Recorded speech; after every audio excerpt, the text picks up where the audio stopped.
علیکم ورحمۃ اللہ وبرکاتہ۔ الحمد للہ وکفا وسلام علی حبیبہ المصطفیٰ، اما بعد فاعوذ باللہ من الشیطان الرجیم، بسم اللہ الرحمن الرحیم۔ ان اللہ وملائکتہ یصلون علی النبی یا ایہا الذین آمنوا صلوا علیہ وسلموا تسلیما۔ اللهم صل على سيدنا مولانا محمد معدن الجود والكرم وآله وأصحابه الكرام وابنه الكريم وبارك وسلم صلاة دائمة سرمدا أبدا۔ بسم الله الرحمن الرحيم۔ يا أيها الذين آمنوا اتقوا الله وكونوا مع الصادقين۔ صدق الله مولانا العظيم۔ اے ایمان والو، اللہ سے ڈرو اور اس کے سچے بندوں کے ساتھ ہو جاؤ۔ صحبت طالع ترا طالع کنت، صحبت صالح ترا صالح کنت۔ فارسی میں کہا گیا ہے، اچھے کی صحبت تجھے اچھا بنا دیتی ہے اور برے کی صحبت تجھے برا بنا دیتی ہے۔ صحبت کا بہت بڑا اثر ہے۔ نبی کریم صلی اللہ تعالیٰ علیہ وسلم ارشاد فرماتے ہیں کہ اچھوں کے ساتھ بیٹھنے والے اور بروں کے ساتھ بیٹھنے والے کی مثال ایسی ہی ہے جیسے کوئی عطر کی دکان میں جا کر آیا، عطر نہیں لگایا لیکن دکان میں جا کر کے آیا ہے تو اس کے کپڑے خوشبو سے مہکنے لگ جاتے ہیں۔ عطر نہ بھی لگائے، یہ اچھی صحبت کی علامت ہے۔ اچھوں کے ساتھ بیٹھے گا، اگرچہ وہاں کوئی حصہ بھی نہ لیا لیکن اس صحبت کی خوشبو اس کے جسم میں آنے لگ جائے گی۔ اور بروں کی صحبت میں بیٹھنے کا اثر یہ ہوتا ہے جیسے کوئلے کی کان میں جا کے آیا یا کوئلے کی دکان میں جا کر آیا، کام کچھ بھی نہیں کیا لیکن کالک لگ گئی، کپڑے میلے ہو ہی جاتے ہیں۔ کام کچھ بھی نہ کرو لیکن کوئلے کی کالک لگ ہی جاتی ہے۔ اسی طرح کچھ لوگ برے لوگوں کی سنگت میں بیٹھتے ہیں اور کہتے ہیں میں تو نہیں کرتا، میں تو صرف ان کے ساتھ ایسے ہی بیٹھتا ہوں، بات چیت کرتا ہوں۔ نشہ تو وہ لوگ کرتے ہیں، نشہ وہ لوگ کرتے ہیں، چغلی وہ لوگ کرتے ہیں اور بے حیائی کی باتیں وہ لوگ کرتے ہیں، میں تو ایسے ہی ٹائم پاس کرتا ہوں۔ تم کوئلے کی کان میں جا کر کے آ رہے ہو، تمہاری صحبت پر اثر ضرور پڑے گا۔ یہی قرآن پاک کا حکم کیا ہے؟ کونوا مع الصادقین، تم سچوں کے ساتھ ہو جاؤ۔ قیامت کے دن اللہ کریم فرماتا ہے کچھ لوگ ایسے ہوں گے صرف دوستی کی وجہ سے دوزخ میں جا رہے ہوں گے۔ 19ویں پارے کی شروع کی آیتیں ہیں۔ اللہ تعالیٰ فرماتا ہے کچھ لوگ پکار کر کہیں گے یا ویلتا لیتنی لم اتخذ فلانا خلیلا، اے کاش اگر میں فلاں کو دوست نہ بنایا ہوتا تو کتنا اچھا ہوتا۔ افسوس کر رہا ہوگا وہاں پر۔ لقد اضلنی عن الذکر، اس دوست نے ہی مجھے اللہ کے ذکر سے غافل کر دیا، گمراہ کر دیا۔ صحبت کا بہت بڑا اثر ہے، بہت بڑا اثر ہے۔ اسی لیے کہتے ہیں نا جیسی چھاؤں ویسا ہی وہ اس کی پرورش ہوتی ہے، اس کی نشو و نما ہوتی ہے۔ اور یہاں تک کہ یہ تو دنیا کی بات ہے، صحبت دیکھنا بہت ضروری ہے۔ آپ کسی جگہ گھر لے رہے ہیں تو خیال کرتے ہیں کہ آس پاس کیسے لوگ ہیں، خیال کرتے ہیں کیونکہ تمہارا گھر وہاں ہے، تمہارے بیوی بچے رہنے والے ہیں، تم آس پڑوس کا ماحول دیکھتے ہو پھر گھر لیتے ہو۔ اور جس کو فرق نہیں پڑتا صحبت کا تو وہ تو کہیں کچرے میں بھی رہ جائے، لیکن صحبت کا اثر کتنا ہوتا ہے اگر کسی بندے کو احساس ہے تو وہ بہت سوچ سمجھ کر کے اپنی نشست کا انتخاب کرتا ہے۔ جب آپ گھر لے رہے ہوں تب اس کا خیال رکھتے ہیں، جب آپ کہیں کسی جگہ پر بیٹھ رہے ہو تو اس بات کا بھی خیال رکھیں کہ آس پاس کون بیٹھا ہے۔ اور صحبت کا اثر میں آپ کو بتاؤں، آپ شراب نہیں پیتے لیکن شرابیوں کے بیچ میں ایک دن بیٹھے تھے تو آپ کے اوپر اس کی تہمت لگی جاتی ہے۔ شاید کرتا ہوگا، ان کے ساتھ بیٹھتا تو ہے، تہمت صرف صحبت کی وجہ سے لگی، آپ نے کیا کچھ نہیں۔ نشے کے اڈے پر بیٹھے ہوئے تھے، نشہ کیا نہیں لیکن تہمت لگ گئی کہ اس کو بھی شاید اس کی لت لگی ہوگی، کیونکہ اس کا اٹھنا بیٹھنا تو انہی لوگوں کے ساتھ ہے۔ کبھی آپ خیال کرتے ہیں کہ صحبت کا کتنا زیادہ اہتمام دنیا میں بھی ہوتا ہے؟ جب رشتے کی بات آتی ہے، لڑکی کی تو خوبصورتی اس کے گھر میں جا کر دیکھتے ہیں، لیکن لڑکے کے لیے جو سب سے پہلی چیز دیکھی جاتی ہے اس کی صحبت دیکھی جاتی ہے۔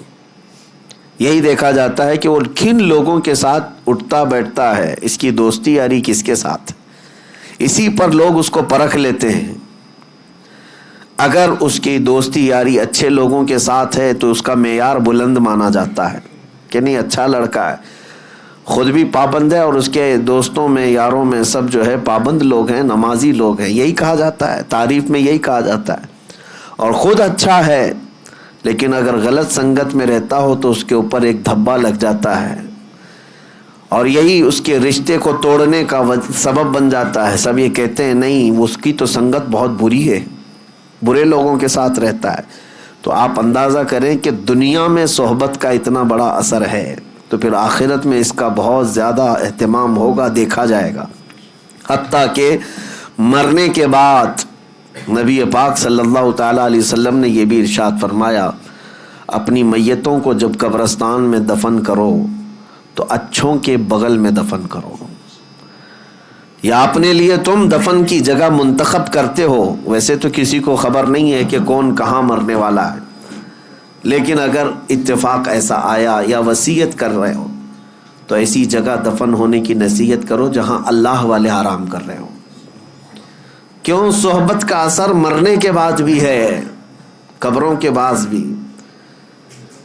میں مرشد گرامی حضور تاج الشریعہ رحمۃ اللہ تعالی علیہ کی وصیت کو بتاتا ہوں۔ آپ نے فرمایا تھا اپنی زندگی میں، اگر کہیں میرا انتقال ہو جائے سفر کے دوران تو وہیں کسی اللہ کے ولی کے آستانے پر یا کہیں قریب میں جگہ مل جائے مجھے دفن کر دینا۔ یہ نصیحت، یہ وصیت اپنی زندگی میں کیا تھا، جہاں کہیں اللہ والے ہوں وہاں پر ہمیں دفن کر دیں۔ میرے عزیزوں، آج ہم جو تمنا کرتے ہیں جنت البقیع میں سونے کی، اس کی وجہ بھی یہی ہے کہ 10,000 صحابہ وہاں آرام کر رہے ہیں، اولیاء کاملین، سلف صالحین، تابعین وہاں پر آرام فرما رہے ہیں۔ میری اس پوری گفتگو کا خلاصہ یہ ہے کہ آپ صحبت یہاں پر سب سے پہلے ڈھونڈو، کس کی صحبت میں رہنا چاہتے ہو۔ زندگی کے بہت مختصر دن ہیں، ظاہر سی بات ہے دھوپ میں چلنے والا چھاؤں ضرور ڈھونڈتا ہے، تو چھاؤں دیکھنے کے وقت یہ دیکھنا کہ کون سی چھاؤں لے رہے ہو، گدھے کی چھاؤں یا پھر کسی پھلدار پیڑ کے نیچے آنا پسند کرتے ہو۔ گدھا بھی کھڑا ہے، اس کی پرچھائیاں تو ہوتی ہیں، گدھا اگر کھڑا ہو تو اس کی پرچھائی تو پڑتی، وہاں پہ بھی چھاؤں ہے۔ اگر تم یہ سوچتے ہو دھوپ سے بچنے کے لیے یہ چھاؤں لے لوں تو تمہاری سوچ پر اور تمہارے انتخاب پر تو دنیا کہے گی۔ ہاں، اگر تم نے کسی گھر کا سایہ لیا یا کوئی درخت کا سایہ لیا تو کم از کم اتنا تو کہا جائے گا کہ ہاں اس نے سوچ سمجھ کر کے چھاؤں کا انتخاب کیا ہے۔ لیکن میں جس چھاؤں کی بات کر رہا ہوں میرے عزیزو، جن صحبتوں کی میں بات کر رہا ہوں، اپنی اس شارٹ زندگی میں، مختصر زندگی میں اس صحبت کا انتخاب کرو جو صحبت تمہیں رسول اللہ کے قدموں تک پہنچاتی ہو، نبی پاک صلی اللہ تعالیٰ علیہ وسلم تک پہنچاتی ہو، اس صحبت کا انتخاب کرو۔ اور اسی لیے جانتے ہیں صوفیاء اکرام نے پیر کا انتخاب کرنا، مرشد کون ہوتا ہے اس کے لیے بھی کیا رکھا ہے جانتے ہیں؟ ظاہر سی بات ہے مرشد اور پیر ایک سایہ ہے جس کے سائے میں بیٹھ کر کے دل کو قرار آتا ہے، سکون آتا ہے۔ دنیا کی دھوپ، گناہوں کے جھمیلوں سے نکل کر کے جب اپنے مرشد کے سائے میں بیٹھے تو اس کو دل کا قرار آئے۔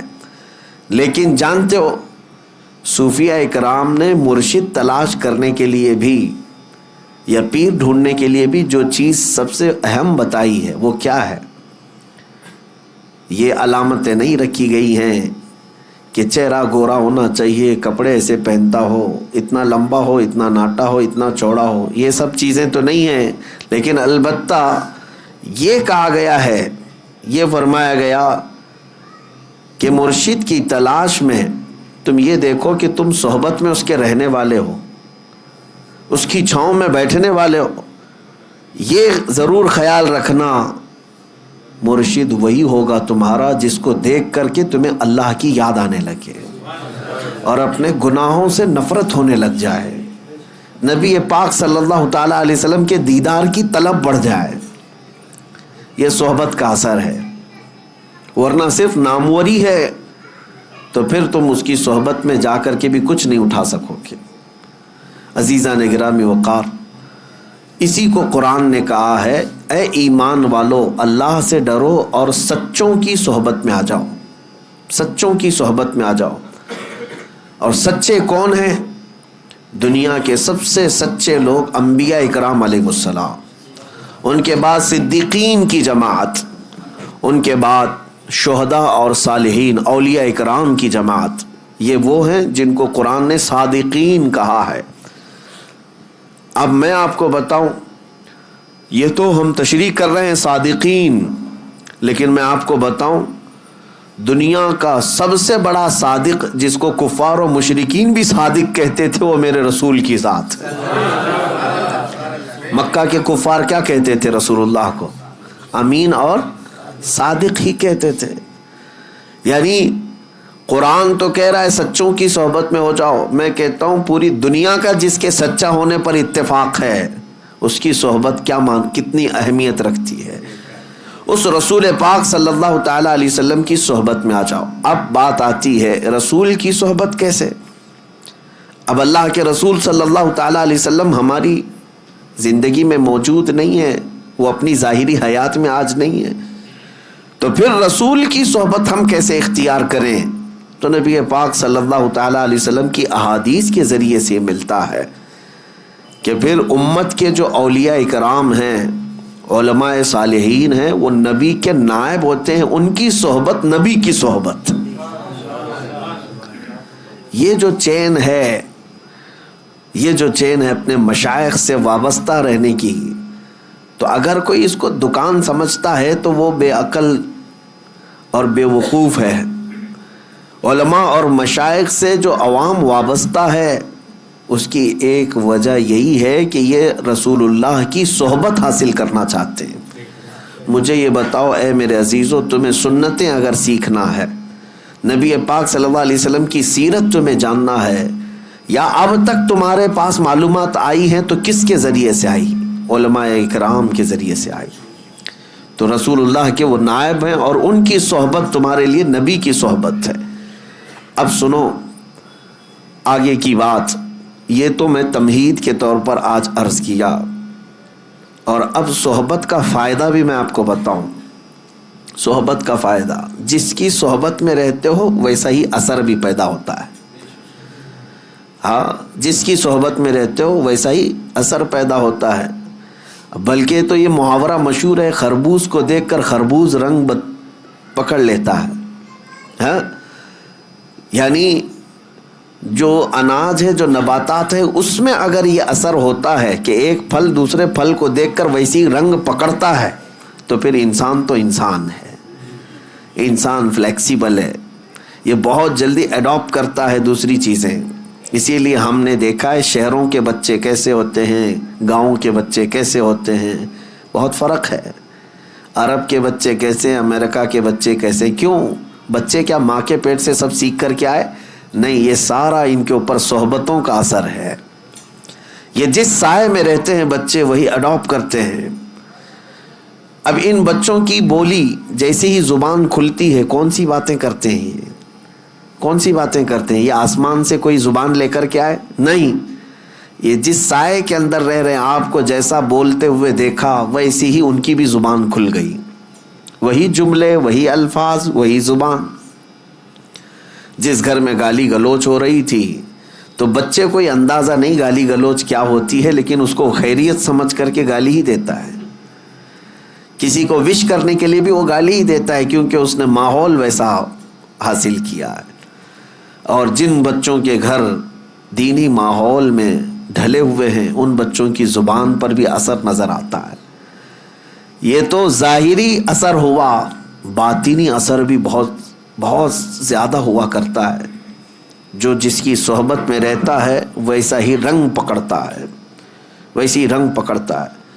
میں آپ کو بتاؤں، سیدی اعلیٰ حضرت امام اہل سنت فاضل بریلوی رضی اللہ تعالیٰ عنہ جب ماررہ مطہرہ تشریف لے گئے تھے، اس وقت وہ جوان تھے، 20-22 سال کی عمر ہوگی، اور ان کے پیر و مرشد کی عمر 80 کے اوپر تھی، غالباً عمر زیادہ ہو چکی تھی.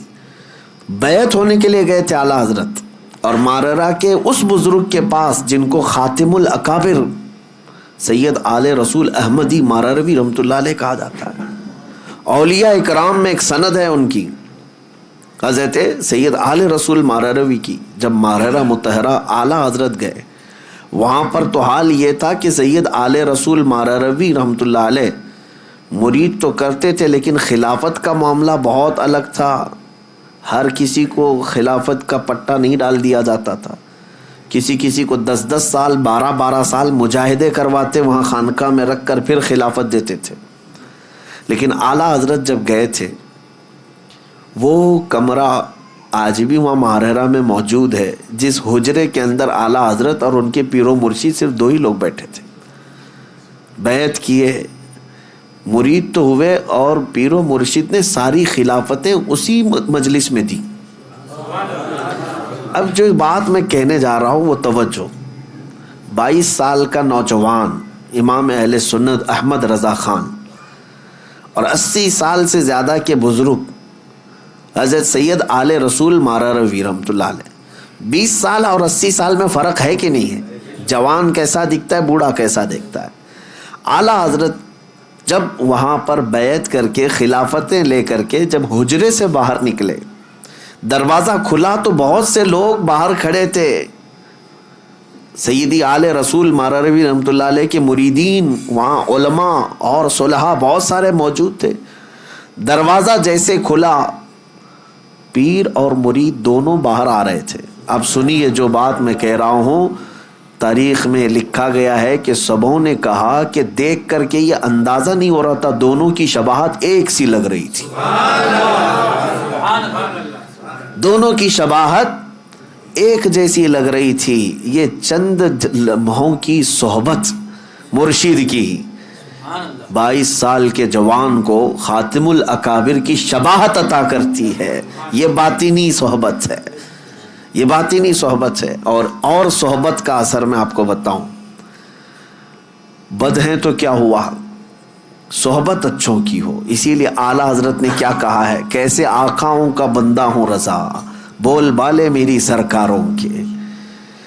میرے عزیزوں، سلطان الاولیاء غوث الاعظم دستگیر رضی اللہ تعالیٰ عنہ کا ماہ مبارکہ چل رہا ہے. 2 باتیں عرض کروں گا. میں آج آپ کے درمیان صرف اور صرف برکت حاصل کرنے کے لیے آیا ہوں. کافی دن ہو گئے تھے. 2 چیزیں مشہور ہیں غوث پاک کی زندگی کے واقعات میں، بہت سارے ہیں، کرامات بہت سارے ہیں، اس میں سے 2 میں آپ کے سامنے رکھتا ہوں. ایک بار اپنی خانقاہ میں سلطان الاولیاء سیدنا عبد القادر جیلانی رضی اللہ تعالیٰ عنہ آرام فرما رہے ہیں اور محو خواب ہیں، اور آپ کو سوتے ہوئے دیکھ کر کے ایک چور اندر داخل ہوا. مشہور ہے، اس چیز کو آپ نے سنا ہے. وہ چور آپ کا جبہ چرانے آیا تھا.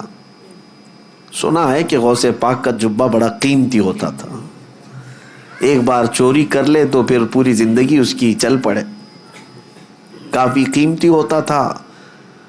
تو چور اندر داخل ہوا، ابھی وہ جبہ ہاتھ میں اٹھایا ہی تھا کہ دروازے پر دستک ہو گئی. تو غوث پاک رضی اللہ تعالیٰ عنہ نے آنکھیں کھولے بغیر کہا آ جائیے اندر. دروازہ کھولا، اندر آئے ایک صاحب. وہ کون تھے؟ حضرت خضر علیہ السلام تھے.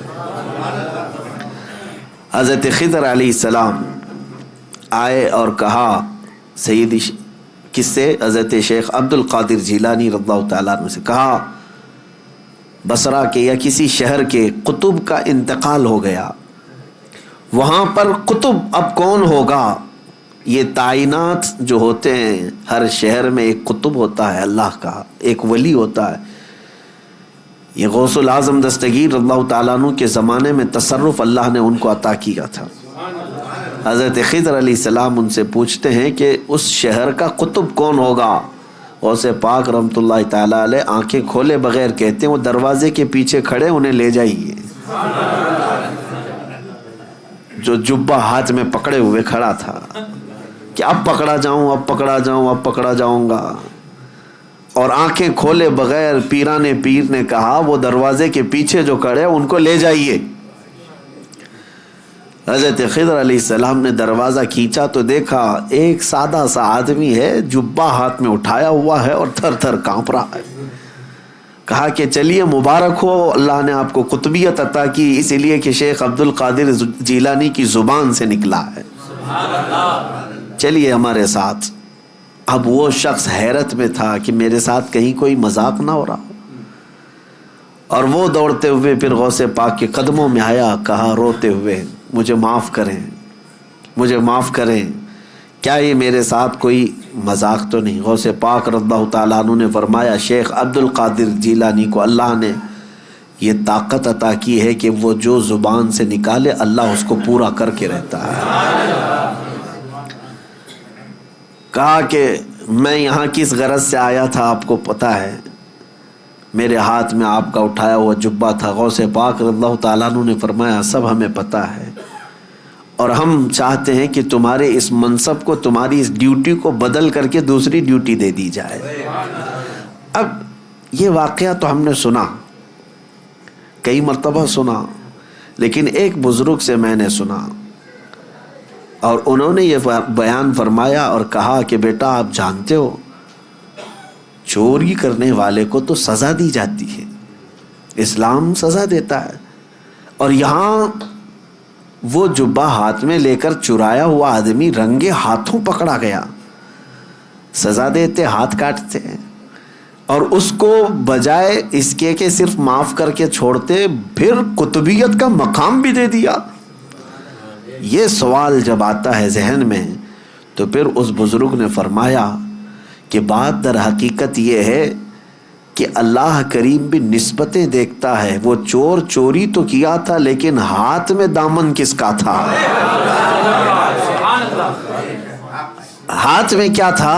غوث پاک کا جبہ تھا. جبہ جو پکڑا تھا یہ نسبت نے اس کو، اس صحبت نے اس کو مقام قطبیت تک پہنچا دیا. اب میں آپ سے کہتا ہوں کہ غوث پاک کا جبہ پکڑے تو قطبیت کے مقام پر پہنچے، اور جو رسول اللہ کے قدموں پر جان دے اسے رب ذوالجلال غوثیت کے مقام پر پہنچاتا ہے. ایک بات یاد رکھیں، نبی پاک صلی اللہ علیہ وسلم پر جو صحابہ نے اپنی جانیں دی ہیں حضور اکرم صلی اللہ تعالیٰ علیہ وسلم کی محبت میں، غوث، قطب، ابدال، نجبہ، شرفا کوئی وہاں تک نہیں پہنچ سکتے جہاں رسول اللہ کے صحابہ پہنچے. کیوں؟ صحبت کا اثر ہے، صحبت کا اثر ہے. اسی لیے صحبت چن کر کے اختیار کرو، کہیں ایسا نہ ہو کہ بعد میں پچھتانا پڑے. ہم نے تو پولیس کو بھی دیکھا ہے خواہ کچھ لوگوں کو اٹھاتے ہیں اور لے جاتے ہیں پکڑ کر کے. کیا قصور ہے بھائی اس کا؟ کہا فلاں نشیڑی کے ساتھ تو یہ بھی کانٹیکٹ میں تھا. کانٹیکٹ میں تو تھا ہی، ہم اس کو تلاشی لیں گے، کہیں اس کا بھی جرم نکل گیا تو وہی سزا اس کی بھی ہوگی. ابھی تو شک میں اٹھائے ہیں. میرے عزیزو حال تو اب یہ ہے کہ اگر غلط لوگوں کا فون بھی 2-3 بار ہمارے فون پہ آ گیا تو بھی آپ اندر جا سکتے ہیں. یہ صحبت کا اثر آپ دیکھو. دنیا میں جب آپ کو پکڑا سکتا ہے تو پھر آخرت میں کس قدر سخت ہوگا اندازہ کرو میرے عزیزو. اس لیے اپنی صحبت کو پاک رکھو، اپنی صحبت کو پاک رکھو. ایسا نہیں ہے، بعض لوگ یہ کہتے ہیں کہ ہم تو اس میں کچھ حصہ نہیں لیتے. میں سب کی بات نہیں کر رہا، اب صحبت کے لیے بعض تفریق بھی میں آپ کو بتا دوں. عوام الناس، آپ لوگوں کے لیے یہ ضروری ہے کہ اپنی صحبت کا انتخاب خوب اچھا رکھو، اپنی اولاد کے لیے بھی. اب رہی بات علماء صالحین، علماء ہیں، مبلغین ہیں، دعات ہیں، ان کا کام کیا ہے؟ لوگوں کی اصلاح کرنا. مثال کے طور پر اگر ہم چند نشہ خور لوگوں کے درمیان اگر بیٹھے ہیں تو اس کا مطلب یہ نہیں کہ ہم ان کی صحبت حاصل کر رہے ہیں، ہم یہ چاہتے ہیں کہ ہماری چھاپ ان کے دل پر ڈالی جائے۔ تو یہ صرف علماء، دعات، مبلغین کا کام ہے۔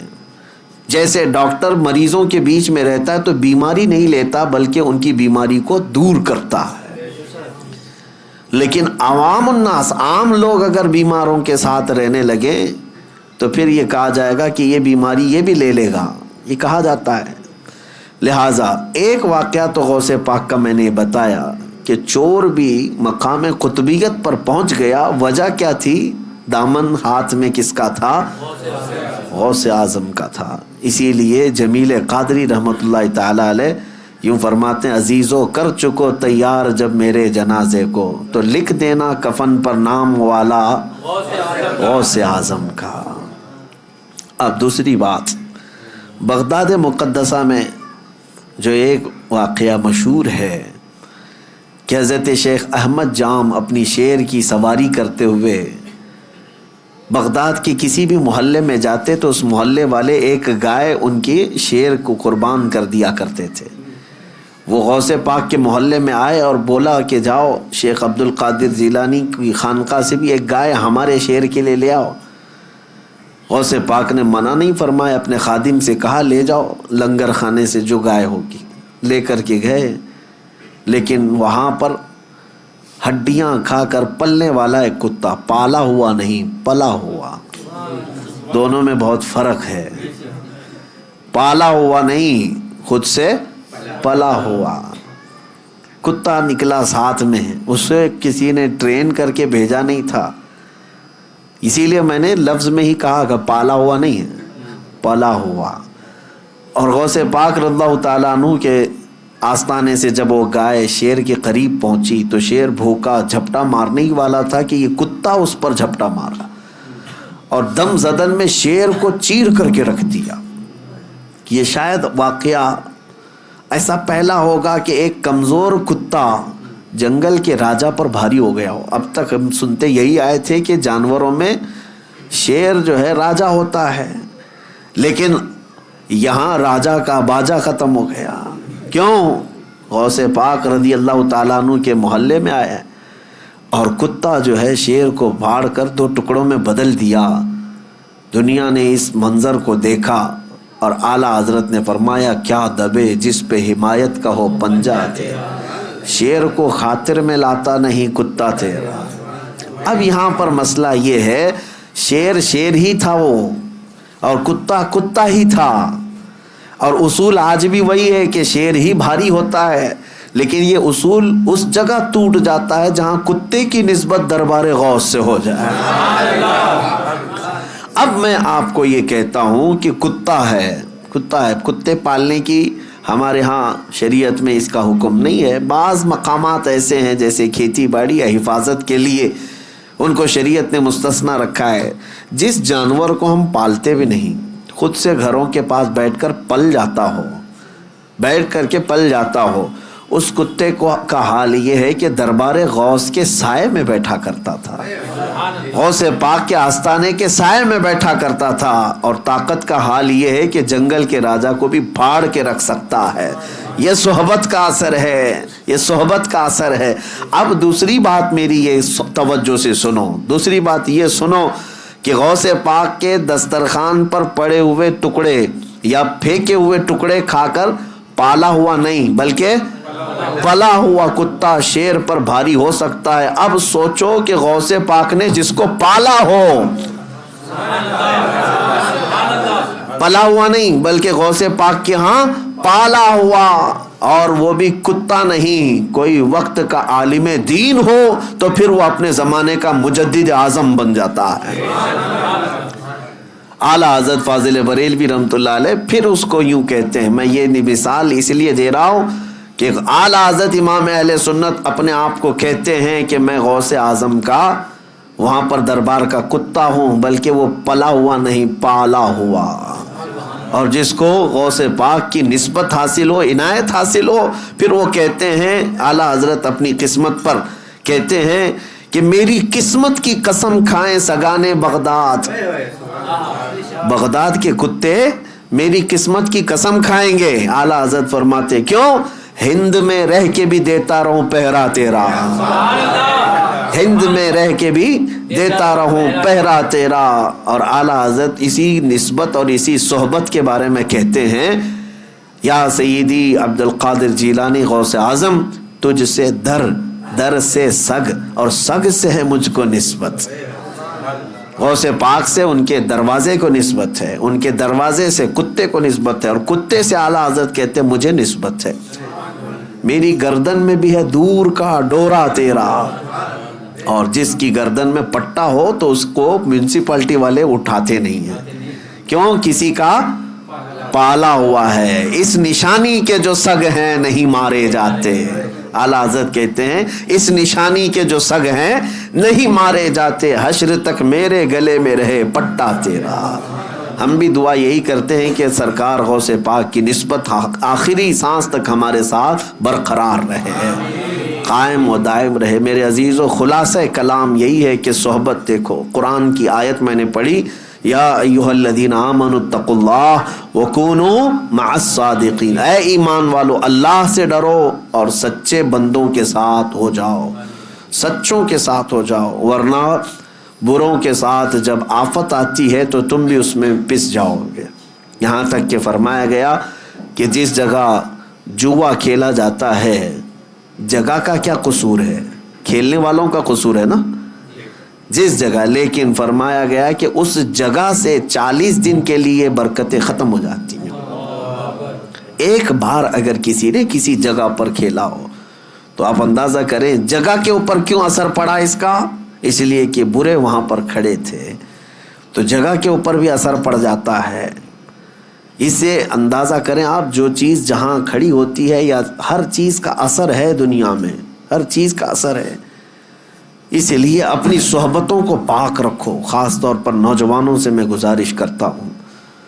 اور اگر تم نے آج سے اس بات کا خیال رکھنا شروع کیا کہ تمہاری سنگت، تمہاری صحبت کیسی ہونی چاہیے، تو پھر یہ چین جب بن جائے گی تو دیکھنا وہ جو راستہ بھٹک چکے ہیں انشاءاللہ وہ تمہیں دیکھ کر سیدھے راستے پر آ جائیں گے، وہ خود بھی آ جائیں گے۔ کیوں؟ لیکن ہوتا کیا ہے یہاں پر جو بگڑ گیا ہے، ہم یہ سوچتے ہیں کہ دوست ہے نا پرانا، تو اس کو اس کی غلطی کا کبھی احساس ہی نہیں ہوتا، تم اس کی دوستی میں ویسی لگے رہتے ہو، سارے دوست تو ویسے اچھے اس سے ملتے جلتے رہتے ہیں، اس کو کبھی احساس نہیں ہوتا۔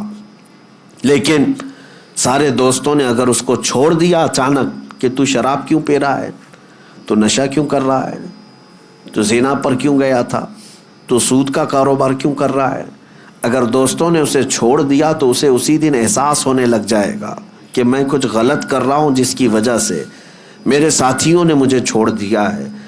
تمہارا چھوڑنا اس لیے نہیں کہ اس کو تنہا کرنا ہے، بلکہ تمہارا چھوڑنا اس کی اصلاح کے لیے ہے، اور جس دن اسے احساس ہو جائے گا وہ بدل لے گا اپنے آپ کو، بدل لے گا اپنے آپ کو۔ میرے عزیزوں، میں آپ کو بتاؤں، میں کسی کا نام نہیں ذکر کرتا کہ کہیں، اس لیے کہ ہماری باتیں بہت ساری وائرل ہو جاتی ہیں، ادھر سے ادھر لوگ چپکا دیتے ہیں۔ پھر ایک صاحب وہ کچھ غلطیوں میں مصروف تھے، بڑی عمر ہو گئی، 40 سال کے اوپر کی عمر، لیکن مال بے حساب ہونے کی وجہ سے غلط سنگت یا غلط صحبت، اور بسا اوقات ایسا کہ کفر و شرک کے معاملات بھی زندگی میں آ گئے ہیں۔ غلط کام تو کر ہی رہا تھا، اتفاق ایسا تھا کہ بہت سارے لوگ اس کے ہاں آنا جانا ویسے ہی رکھتے، باقی اس کی بہت ساری اچھائیاں بھی تھیں۔ اچھائیوں میں یہ کہ مسجدوں کی تعاون میں وہ بڑھ چڑھ کر کے آگے رہتا، اور 11ویں شریف تو بڑی دھوم دھام سے بہت سارے لوگوں کو کھلاتا، پورے گاؤں والوں کو، سب کھاتے تھے۔ میں آپ کو بتا رہا ہوں، یہ چند سالوں پہلے کی بات ہے۔ اب اس شخص کی ایک خواہش یہ تھی کہ بہت سارے لوگ آتے بھی جاتے ہیں میرے پاس، میں یہ اپنی تعریف کے لیے نہیں کہہ رہا، میں آپ کو ایک مثال دے رہا ہوں۔ میرے پاس ایک سال دعوت آئی اور کہا کہ مجھے آپ کو میرے ہاں آنا ہے، فلاں دن ہے، مجھے تو اس بات کا علم نہیں تھا کہ کیا کیا ہوتا ہے، میں نے قبول کر لیا۔ پھر وقت قریب آتے آتے مجھے بہت ساری چیزیں معلوم ہوئی، اور اتنی سخت چیزیں تھیں کہ جس کی اصلاح بہت ضروری ہے۔ کچھ معاملات ایسے ہوتے ہیں کہ جس کو نظر انداز کیا جا سکتا ہے، لیکن کچھ ایسے ہیں جس کو نظر انداز کرنا آسان نہیں، جہنم میں لے جانے والے اعمال ہیں۔ پھر جب میرے پاس یہ باتیں آئیں تو پھر شاید 2-3 دن بچے ہوں گے، تب میں نے پیغام بھجوایا کہ اس بار آپ مجھے بلانے کے لیے ضد کر رہے ہو، میں ہرگز نہیں آؤں گا جب تک تم ان تمام چیزوں سے توبہ نہیں کرتے۔ اور اس کے علاوہ ایک بات یہ بھی یاد رکھ لو، میں خود بھی نہیں آؤں گا، کسی عالم کو آنے نہیں دوں گا، اور عام مسلمانوں میں اعلان بھی کروں گا کہ تمہاری ان حرکتوں سے دین کا بھی نقصان ہے، تمہارا خود کا بھی نقصان ہے۔ یہ سخت سٹینڈ لینا ہو سکتا ہے کسی کے لیے ایسا لگتا ہو کہ اتنا سخت ہو گئے فلاں چھوڑ کے بھاگ جائے گا، ایسا نہیں ہوتا میرے عزیزو۔ شاید یہ دوپہر سے شام کی بات ہوگی، شام تک وہ بندہ جب دیکھا یہ سارے معاملات، ساری تیاریوں کے ساتھ آ کر کے کھل کر سب کے سامنے اپنی توبہ اور برات کا اظہار کیا، اور الحمدللہ وہ اپنی توبہ پر آج بھی قائم ہے، تمام چیزیں نکل گئی۔ میں یہ بات اس لیے کہہ رہا ہوں کہ اگر مومنین مل کر کے کسی کی اصلاح کی کوشش کریں کہ ہم تیری صحبت میں نہیں بیٹھیں گے، اگر تو باز نہیں آیا تو پھر اس کے اصلاح کا سامان ہو سکتا ہے۔ ہوتا یہ ہے عام طور پر کہ لوگ چاہتے نہیں ہیں، لوگ اس کے ساتھ اٹھنا بیٹھنا ویسے ہی جاری رکھتے ہیں، اس کی برائیاں دیکھ دیکھ کر کے بھی۔ میرے عزیزو، یہ اس کے لیے بھی زہر ہلال ہے اور تمہارے لیے بھی۔ وہ خود کبھی اصلاح کی طرف نہیں آئے گا، اور اس کی برائیوں کی صحبت کی وجہ سے تمہارے اوپر بھی قیامت کے دن سخت پکڑ ہو سکتی ہے۔ ان 2 چیزوں کی طرف آپ توجہ دیں۔ اب اخیر میں گفتگو کو سمیٹتے ہوئے یہ بات کہوں گا کہ ہم آج اپنے پیر و مرشد کے ہاتھ میں ہاتھ دے کر بیعت جو کرتے ہیں، یہ بھی صحبت ہی کی بات ہوتی ہے، صحبت ہی کی بات ہوتی ہے کہ ہمیں اچھوں کی صحبت ملے جو ہمیں رسول اللہ تک پہنچا ہے۔ اور اب دعا یہ کرتا ہوں اللہ کریم کی بارگاہ میں، جو اعلیٰ حضرت نے دعا کیا تھا۔ اعلیٰ حضرت نے کیا دعا کیا تھا؟ قادری کر، قادری رکھ، قادریوں میں اٹھا۔ یہ دعا بھی صحبت ہی بتاتی ہے، صحبت ہی بتاتی ہے۔ اچھا، جتنے بھی آپ کے نام کے ساتھ جو لفظ جڑ جاتے ہیں، آپ کے نام کے ساتھ نسبت، سلسلے کے نسبت کی وجہ سے جو نام جڑ جاتے ہیں، کوئی برکاتی ہے، کوئی نظامی ہے، کوئی قادری ہے، کوئی چشتی ہے، کوئی نقش بندی ہے، کوئی سہروردی ہے، اور کوئی رضوی، کوئی اشرفی، یہ نام تو نہیں ہے لیکن یہ نسبت ہے۔ اب آپ کے نام کے ساتھ اگر احمد اور برکاتی جڑ گیا تو یہ برکاتی لفظ ہی بتاتا ہے کہ اس کو صحبت ماہرہ مطہرہ سے حاصل ہے۔ قادری اگر آپ کے نام کے ساتھ جڑا ہے تو یہ لفظ بتائے گا کہ اس کی صحبت بغداد سے جڑی ہوئی ہے۔ چشتی اگر کسی کے نام کے ساتھ جڑا ہے تو یہ بتاتا ہے کہ غریب نواز کی صحبت میں جانے والا بندہ ہے، ان کی صحبت کا طالب ہے، اس لیے اپنے ناموں کے ساتھ یہ نسبتیں لگاتے ہیں۔ دنیا والے اپنے اپنے دوسرے بزنس کے نسبتوں پر فخر کرتے ہوں گے کہ اپنے ناموں کے ساتھ کسی عہدے کی نسبت لگا کر کے، لیکن اعلیٰ حضرت جس پر فخر کرتے تھے وہ قادری نسبت پر فخر کرتے تھے۔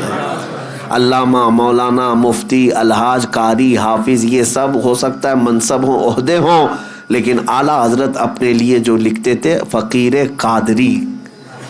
جہاں پر بھی آپ دیکھیں گے اعلیٰ حضرت کیا لکھتے تھے؟ فقیر قادری، یعنی اپنے آپ کو فقیر بھی لکھتے تھے اور نسبت میں قادری لکھا کرتے تھے۔ اسی لیے انہوں نے دعا بھی یہی کی، قادری کر، قادری رکھ، اور قادریوں میں اٹھا۔ قیامت کے دن بھی انہی صحبتوں میں مولا ہمارا حشر فرمائے، قدر عبد القادر قدرت نما کے واسطے۔ وصلی اللہ تعالی علی خیر خلقی محمد وآلہ واصحابہ اجمعین برحمتک یا ارحم الراحمین۔